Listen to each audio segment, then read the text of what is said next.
अच्छा, बात कर रहे थे हम देसी अंडे की।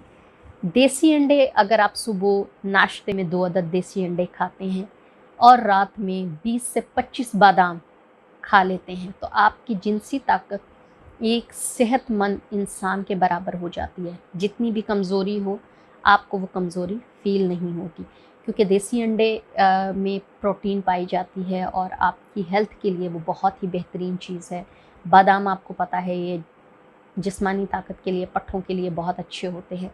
इसलिए आप रात को 20 अदद बादाम दिल चाहे तो दूध में शेक करके पी सकते हैं, अदरवाइज़ वैसे भी दूध के साथ खा सकते हैं। दिन में आप 2 देसी अंडे नाश्ते में लाज़मी लें। अगर इन केस किसी के लिए पॉसिबल नहीं है, क्योंकि देसी अंडा मिलता भी बहुत मुश्किल से है, हर जगह से नहीं मिलता। मोस्टली ये देहात में पाया जाता है, अगर शहर में हो तो किसी-किसी जगह से आपको अवेलेबल होगा, क्योंकि देसी अंडे के लिए